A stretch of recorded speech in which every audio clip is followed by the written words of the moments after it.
Okay, this is an anonymous 17th century figure drawing from Sevilla in Spain. So it's done in the 1600s. And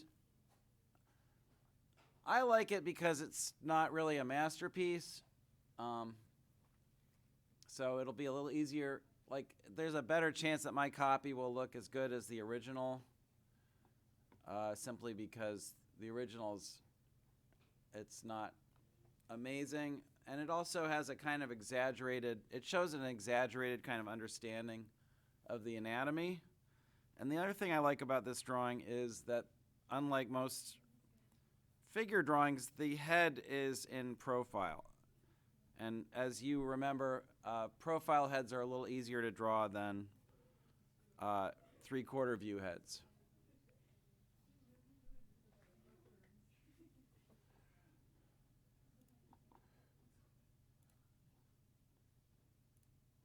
And we're going to start with a simple profile head. And we're going to measure the height of the head, which I would say goes from about here to here. We're not going to include the hair and the beard. And we're going to compare that to the overall height, which I measure down to the heel of the leading foot. And if I measure that with a ruler, I get that the head is about 3 centimeters. So this becomes our first unit. I get another head down to around the level of the nipples.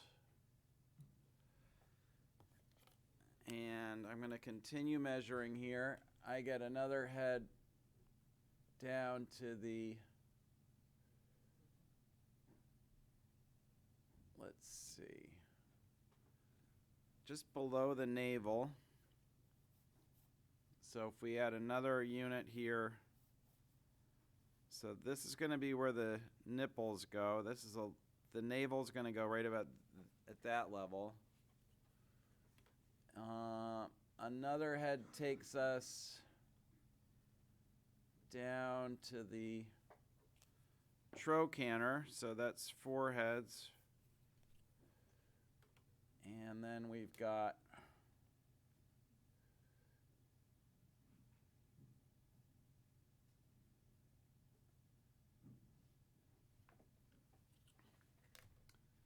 just a second, 32.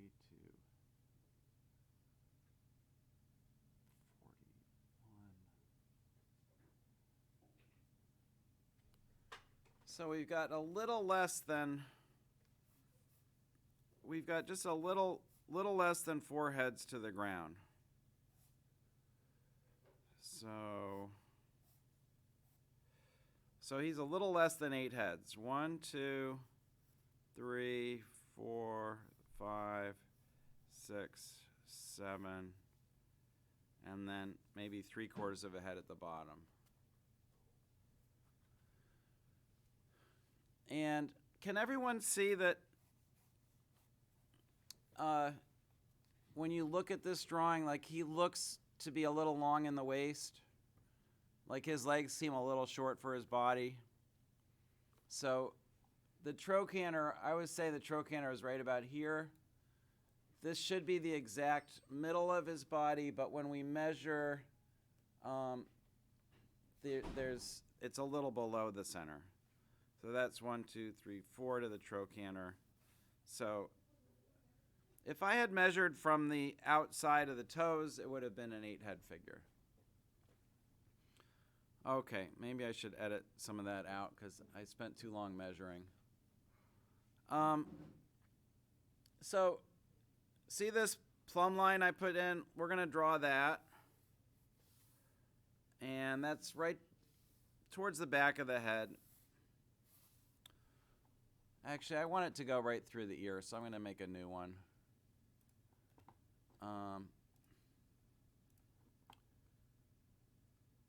Let's make the plumb line right through here. There's the bottom of the leading heel. There's the head size. And we're going to start moving down now towards the pit of the neck. And let's conceptualize the rib cage in there as it's sort of an elliptical form. And you see which way it's tilted? It's definitely tilting back. Here's the opening of the neck. And then we're going to conceptualize the pelvis as tipping forward, like that. And these two forms together form the central mass of the figure. And understanding their relationship is really important. We're going to look at a video later by a guy named Proko, who does a video on what he calls the bean, which is this combined form of the rib cage tilting this way. There's the sternum and the pelvis, which typically tilts the other way like that. So count 4 heads down to the middle, and that's where your trochanter should be. The trochanter is right about here. It's near the bottom of the bean form.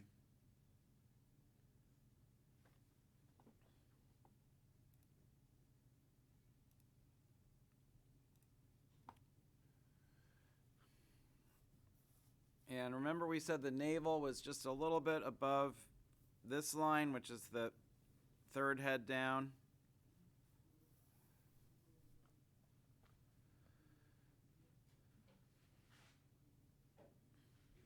And double check and make sure you are correctly oriented around this axis, which I hope everyone drew. You see how the pelvis is sort of centered on that line? The rib cage should be a little more to the left of it, although I'm a little off right there. I need to bring the rib cage, make it a little fuller on this side. And when we get into the leg is going to land just to the right of this center of gravity down here. And notice with the limbs, I'm starting with just a line of action. And the other leg is, here we're looking at distances and angles. There's the other leg.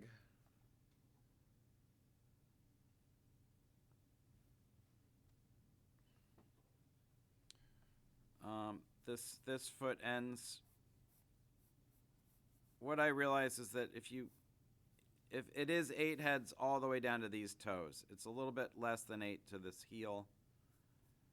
I like to measure from the heel, but it's 8. It's just about exactly 8 heads if you include the toes of that foot.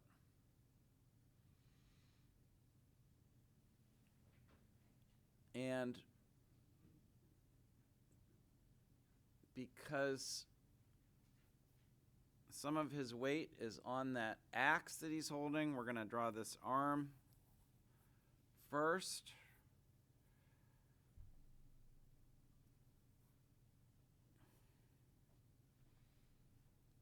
Here I'm looking for where's the level of the wrist compared to the pelvis. And the wrist is about as high as the top of the pelvis. So right about there, and the hand. And there's that axe. And here we're just looking at angles. The top of the axe head is up here above this back heel.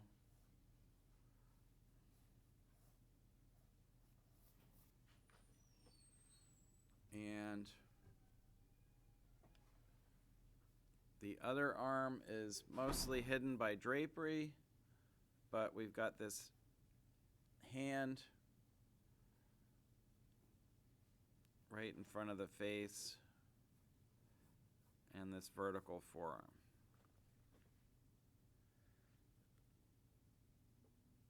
So this looks sort of like what some people call a gesture drawing. Sort of, we're trying to convey the pose without any detail. And the next step is we're going to create some masses around these lines and just sort of fill out the volumes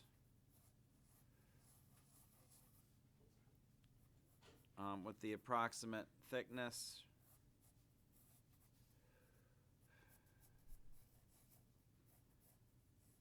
So it doesn't look like a stick figure anymore. And remember, we're looking for that big mass on the front of the thigh and the big mass on the back of the calf. Like that.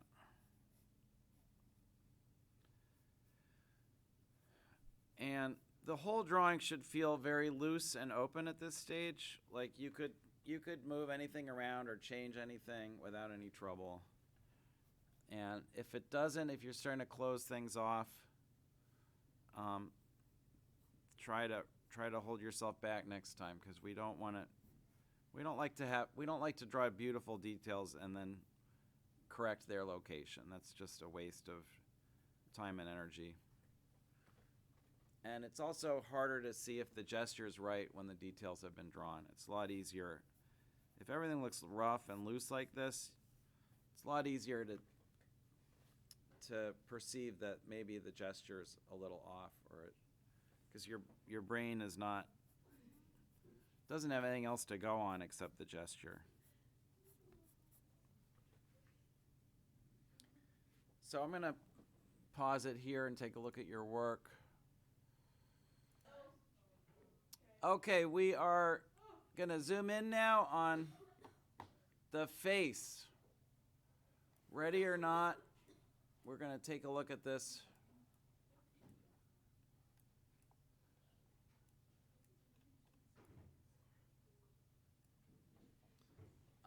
Notice that he has an unusually large eye and an open mouth. So the open mouth is going to lead to, instead of placing his eye exactly in the middle, we're going to put it slightly above center, because when you open your jaw, obviously that adds length to your face. So I'm going to start with the forehead. There's the brow ridge. And here's that sort of enormous eye. It's literally like twice the size of a normal human eye.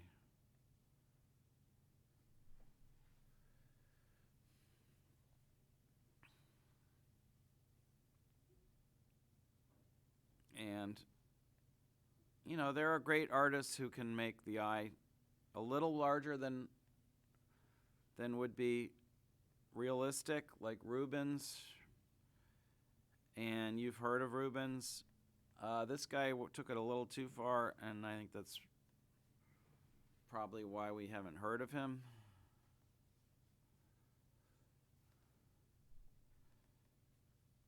So the nose is going to come down about halfway between the brow ridge and the bottom of the chin. He's got this open mouth.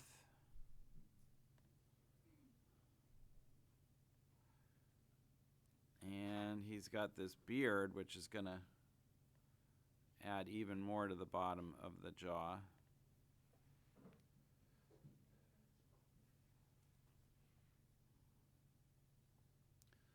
And this is what I mean about not copying a masterpiece. Like,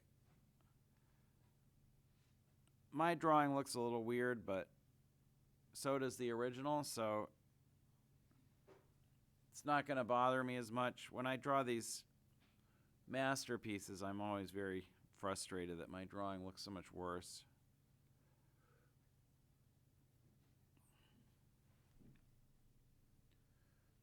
There is some very delicately wrought shading on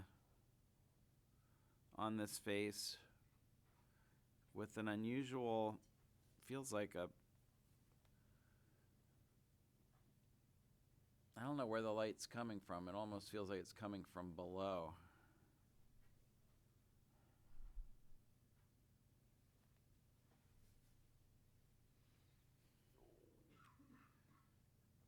And here's the ear.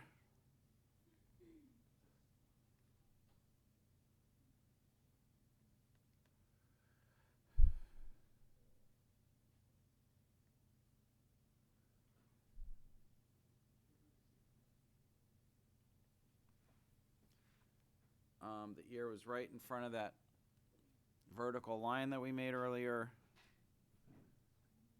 And we're going to bring the hair out above the top of the head a little bit. Because remember, this we were trying to guess where the skull would be before. Now we're drawing the hair, which is pretty full-bodied.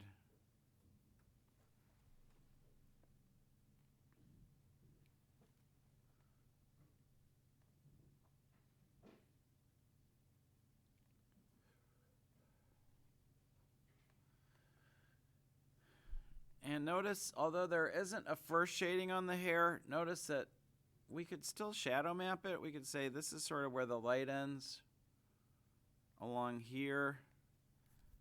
And to the left of this map, or underneath it, we're going to add some pretty dense curly lines for the hair, like this. It's very well organized. And then in the light part of the hair, we're just going to add a few faint little curls with much lighter pressure.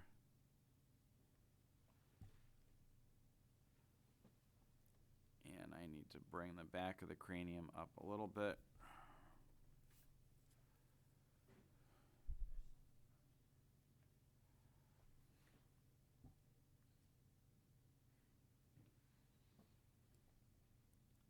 Here's his big Adam's apple right here, going down into the pit of his neck.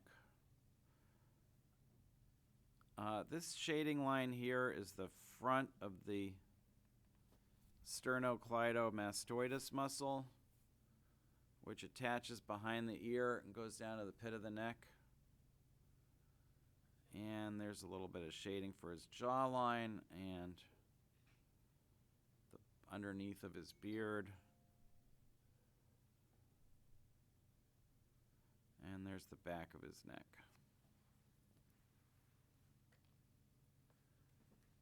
It's a little more shadow around the eye socket that I missed.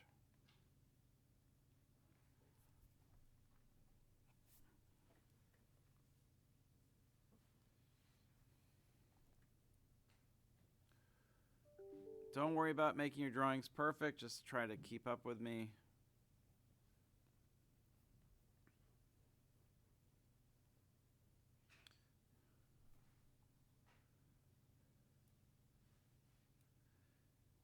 So down here, we're going to try to think about a little more anatomy. The collarbone is basically here and here. This indent is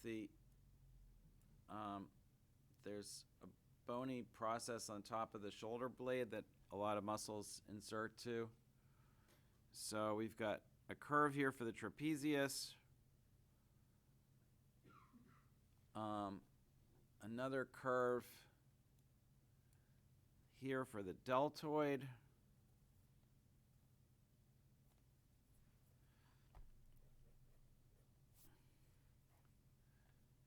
and this indentation where these muscles are meeting.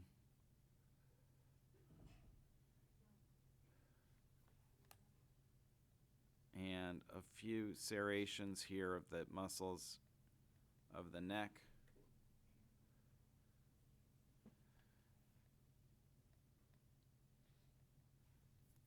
All artists in this period would have known the anatomy pretty well, so this drawing is not just a representation of what he was seeing, but it's a simplification in a way that shows his understanding. So here's the sternum. Notice it angles forward.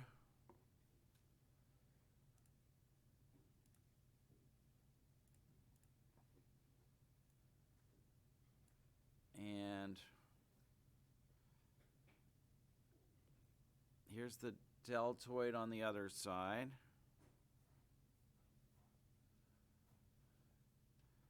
And just inside that is the pectoralis here. Notice the pec is just, I didn't create this drawing, but notice it just sticks out a little further than the beard. You see that? And the nipple line we established is about one head down from the bottom of the chin. And the nipples are on a tilt. So we're going to put that one a little above the line and this one a little below it.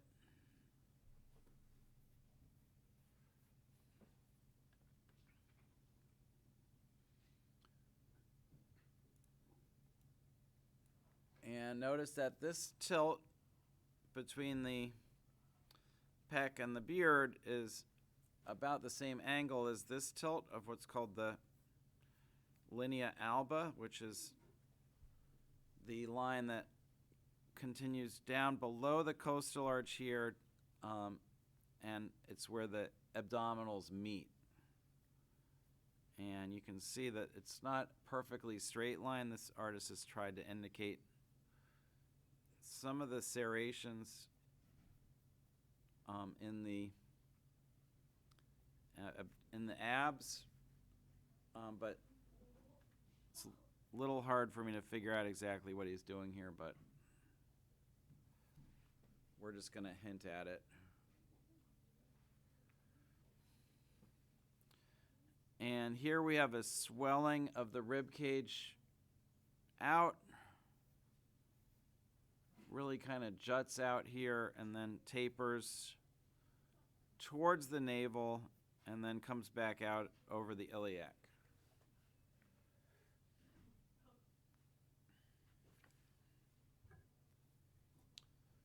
I'm going to zoom out on this side again so you can see them more the same size.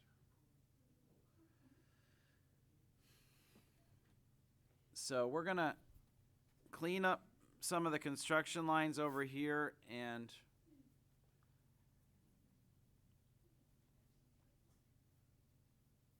do some shadow mapping. I don't know how accurate this anatomy is, but we're just going to follow what we see. It is kind of lovely the way this transition from the rib cage to the abdomen, we go from these little jaggedy shadow edges down to this rounded shadow edge that really shows the curve of the belly.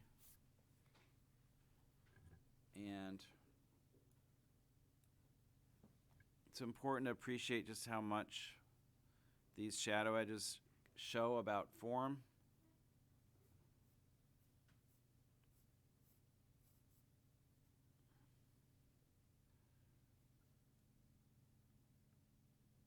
So over here is feels like the curve of the hip, and then there's a little overlap here of the abdomen, and a lot of drapery is covering this region.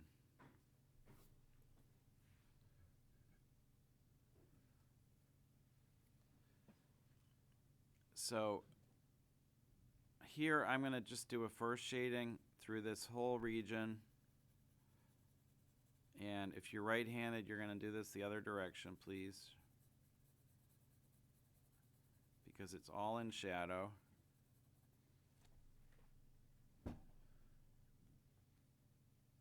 And then you can see pretty clearly the way this artist, the way I teach you, is hatching across this edge with a slightly darker line to get this form of the belly to turn and to show that reflected light underneath, which is what gives it its volume.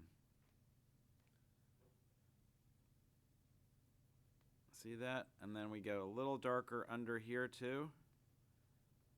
And it's that reflected light in this zone that makes it look so three-dimensional.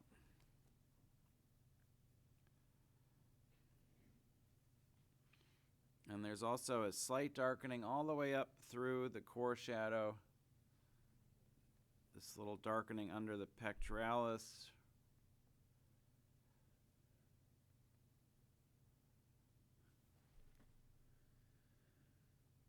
And believe it or not,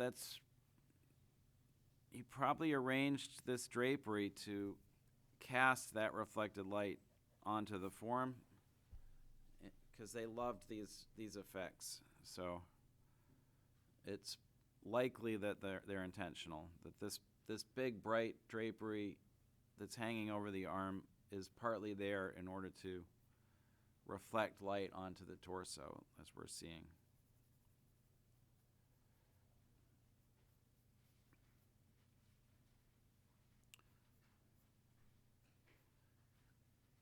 I think we're gonna do that arm later. I'm just blocking in some of that drapery, and I'm gonna leave that as it is for now, so we can do the other side of the rib cage.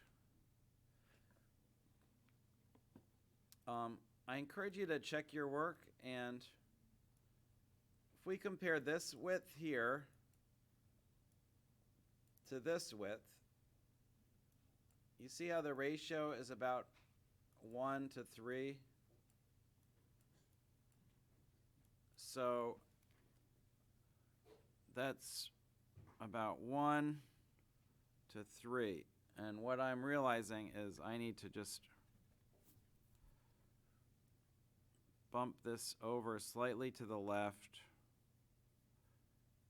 and add some thickness on this side to get this ratio correct. You see how that's about 1 to 3 now? That's what we're looking for.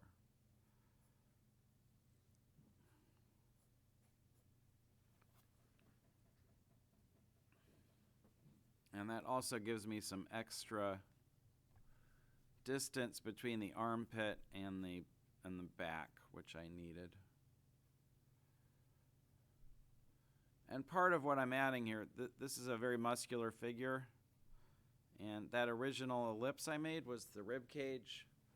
This extra fullness back here is the latissimus dorsi muscle, and that's where we're getting that fullness from. That's partly what makes him look so strong.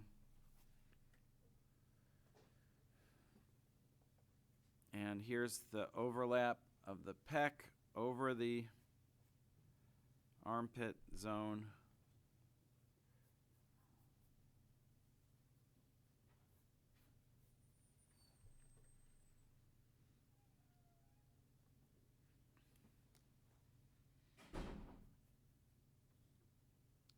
And here, this is like really mapped out, the external oblique muscle. You can just see it popped in here between the top of the hip, the iliac crest, and the rib cage.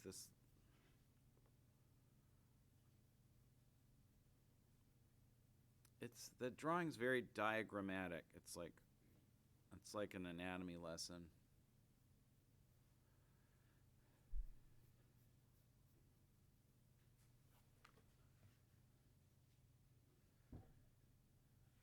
And go ahead and go deep right in this shadow.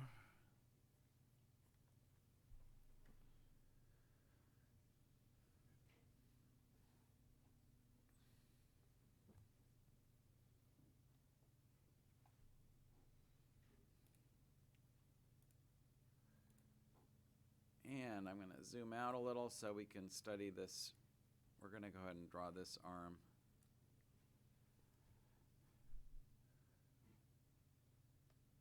So, as I've been saying, whenever we see an indent on one side, we want to look and see if there isn't a bulge on the other side like there is here. Here's the bicep. Notice that there's a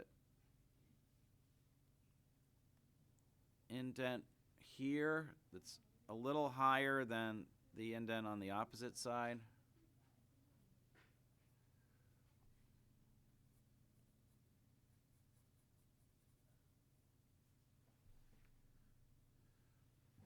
And here again, if we shadow map, we're going to really demonstrate the form. Just a first shading is going to give us a lot of information about what this form is doing. So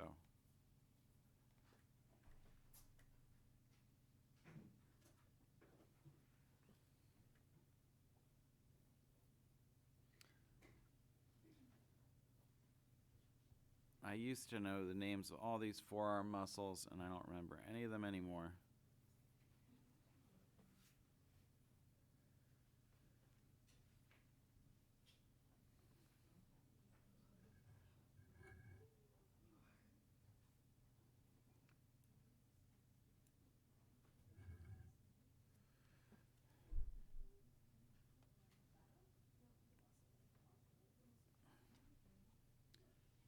And whenever we're drawing hands, as I think I've explained, the body of the hand can be understood as a box. So you always want to look at what's the orientation of that box in perspective. Looks like the box that we're seeing here is just tilting slightly out to the right as it moves down, and it is coming slightly towards us. So I'm going to think of it as this kind of a form, and we're going to draw that box before we try to draw the hand.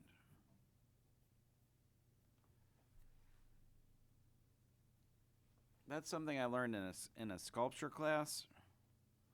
When you learn how to sculpt hands out of clay, it makes drawing them much easier.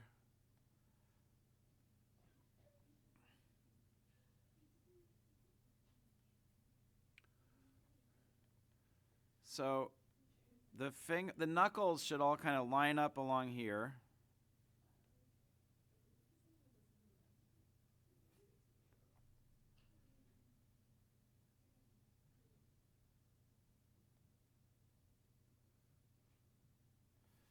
There's that first finger, and that's the only one we can really see fully. The other ones are just these little overlaps. And just a little hint of the thumbnail, and that's it for that hand. It's very simple. And if you start with that box, you'll get it right.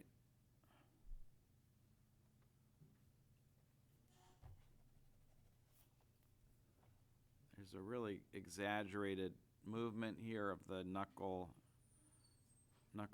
between the knuckles and the wrists.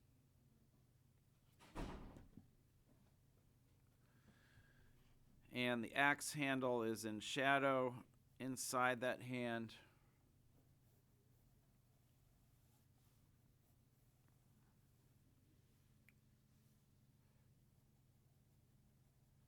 And we're just going to shade one side of that handle.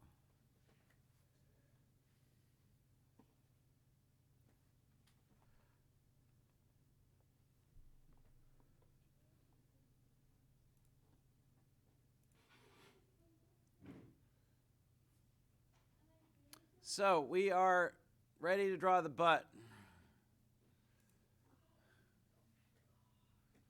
So this curve here is the hip bone. That's the iliac crest. This wavy stripe is not anatomy. This is clothing. I think it's kind of his jock strap. So we're just going to draw that on. And these curves are the gluteal muscles. The glutes. So we've got this upper one and then a separate curve for this bottom one. And this is that indentation corresponds, I think, to the trochanter of the femur, which is one of the main landmarks that we've focused on learning. And we're going to throw a little shading at the bottom of this gluteal muscle.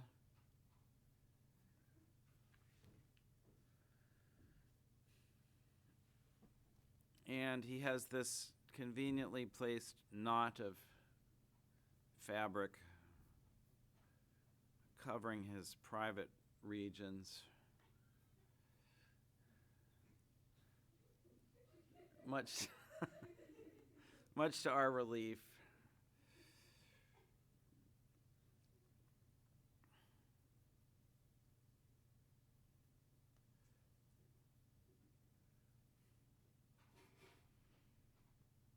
I don't know if I ever told you about summer of 1987. I was studying at the Skowhegan School in Maine, which is a famous art colony. And one of the resident artists that summer was a very famous old lady, a minimalist artist whose name was Agnes Martin. And we had full-time models available to us at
So we're going to draw the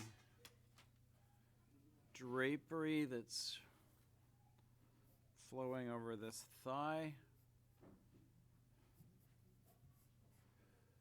Notice again we have a lot of fullness out on the front of the thigh.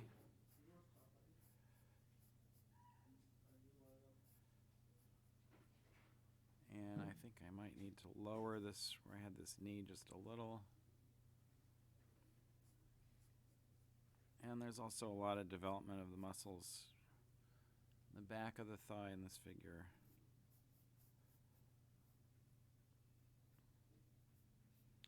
But if we look at this groove here, which suggests the division between the front and rear muscles, you can see that there's a little more out in front.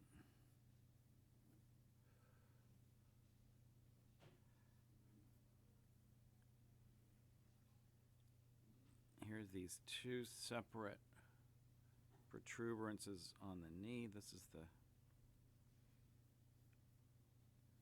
This shadow curve is, I think, the condyles of the femur. And here's the patella.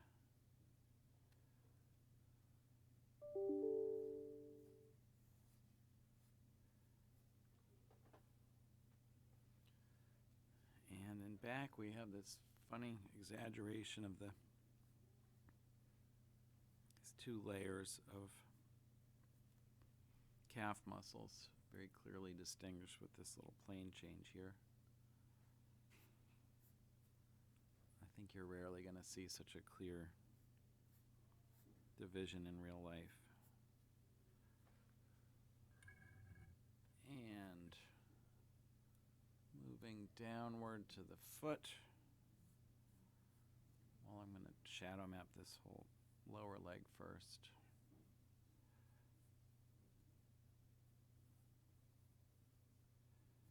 And throw a little first shading in there.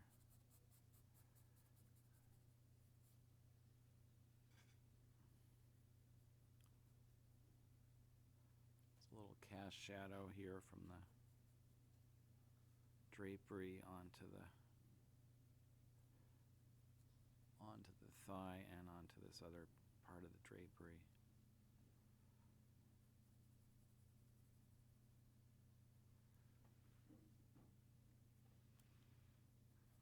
And coming down to the foot,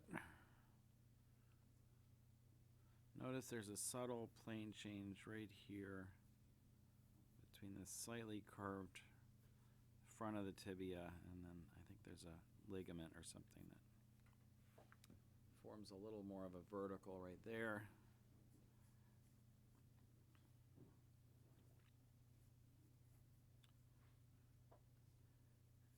And I need just a little more length in this foot.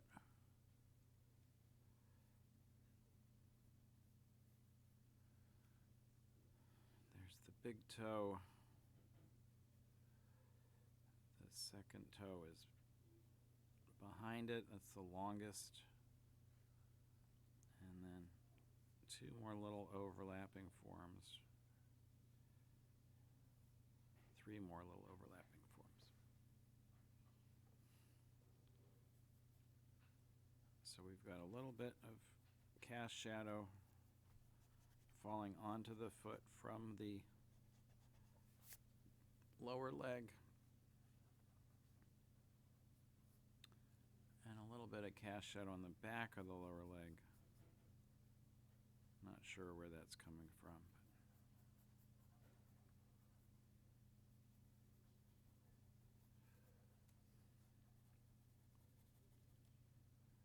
And I could probably bring that heel just a little bit further back.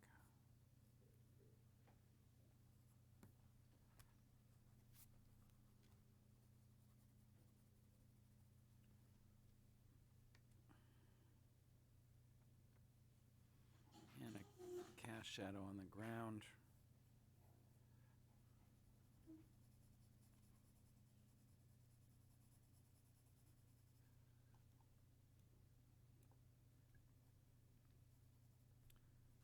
just a half tone on the toes and the back of the foot.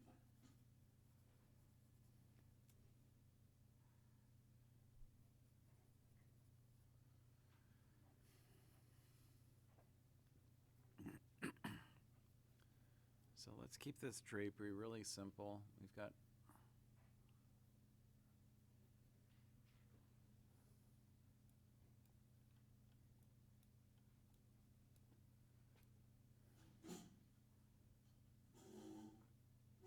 this piece coming across, and this flips down and overlaps.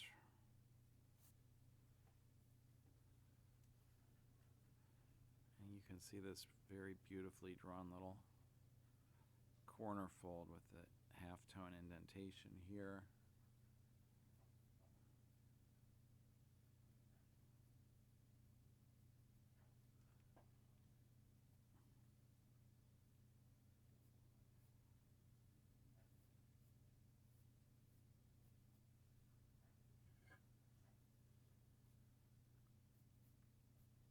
And here's that negative space created between the drapery and the side of the hip and rib cage.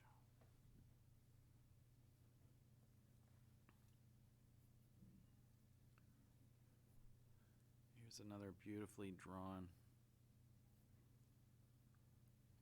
fold with a little bit suggestion of reflected light along this edge.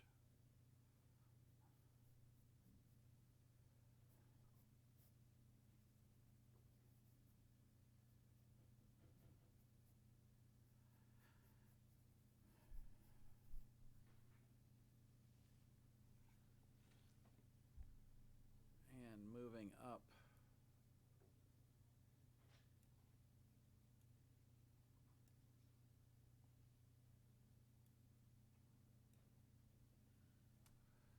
we've got the form of the elbow.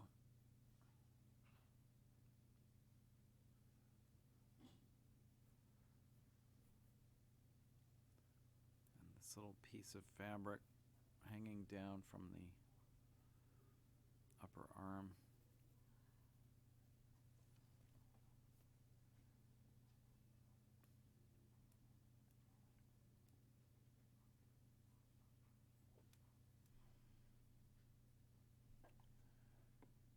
And this is a really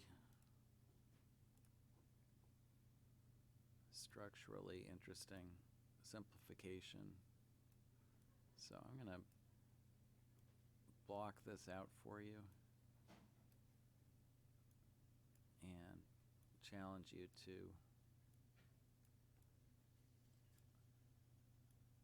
not think about what arms look like, but just try to copy these basic shapes.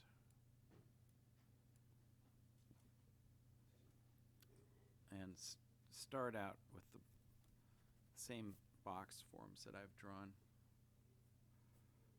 like this.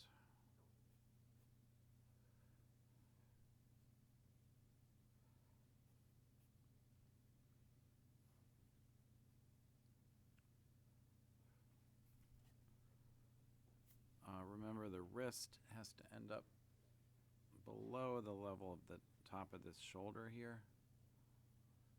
Might help if I draw that in and shade it.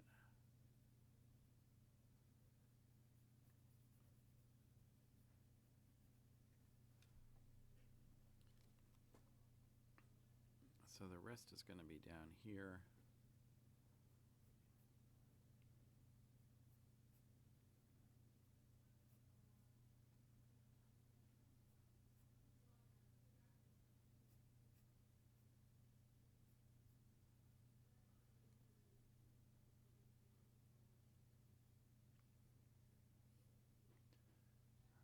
The hand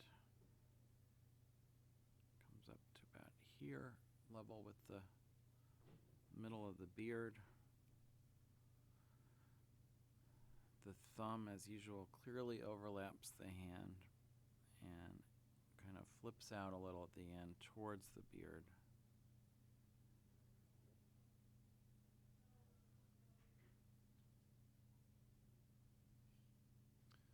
And then the fingers are a little stiffly posed.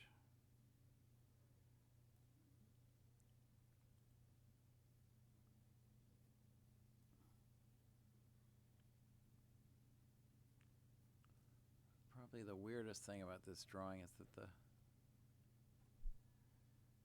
hand is facing us, but these fingers are all turned. They're all drawn as if they're turned slightly to our left.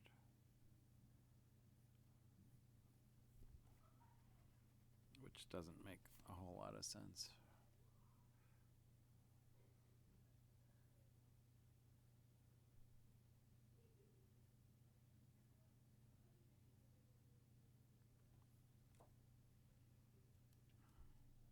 See the little creases along each finger are all facing left.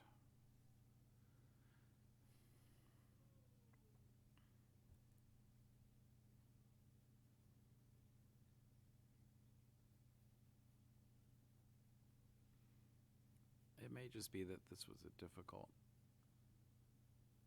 holding the arm up like this would have been a difficult thing to do for a long time, so the artist may not have had as clear a reference for that part of the drawing. I'm again shifting to my left-handed shading for this, for first shading. But if you're right-handed, you should try to follow the motif, which is like this. I'm going to go ahead and darken a little bit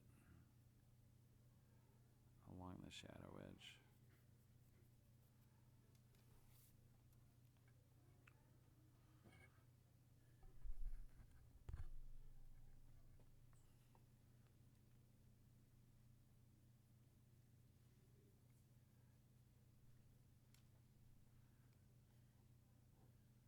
So let's see if we missed anything.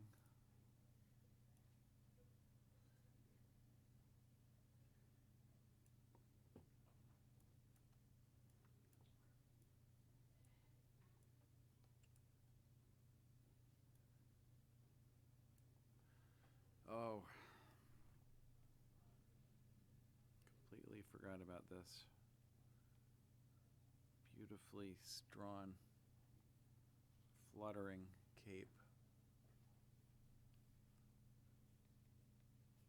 It's interesting to reflect on just what kind of reference the artist might have used from this, especially in light of the fact that it's drawn probably better than anything else in the picture. Look at those folds. So the question is, did he set it up like this in the studio somehow, or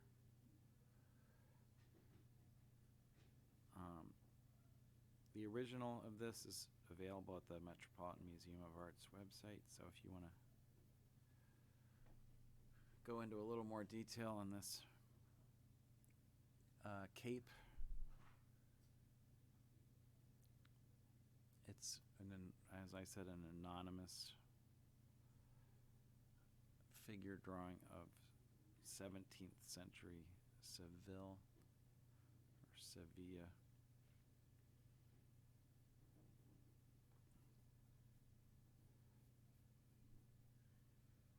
It's in the public domain, so maybe I can link to it in the description. And you can probably do a much better job on this drapery than I'm doing.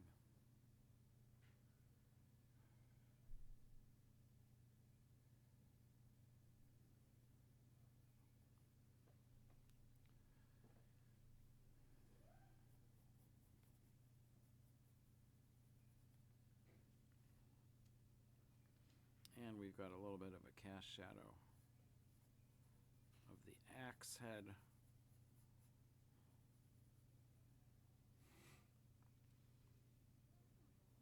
This little curved detail in the shaft. And a little halftone darkening of the head itself.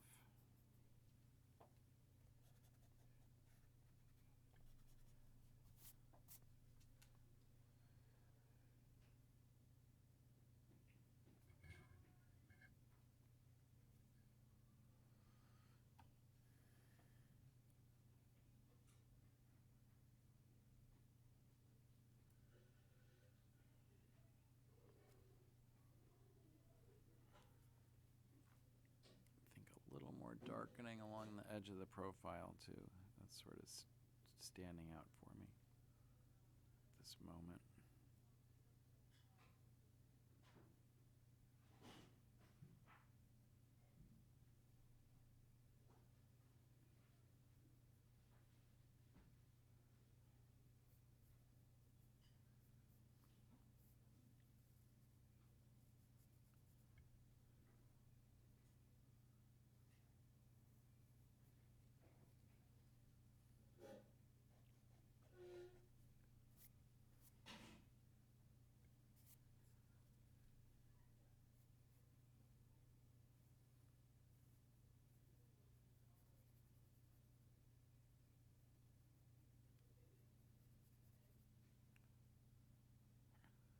Oh, and this last piece of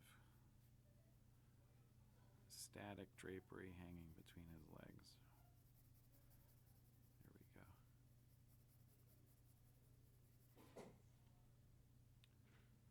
Okay, I think that's gonna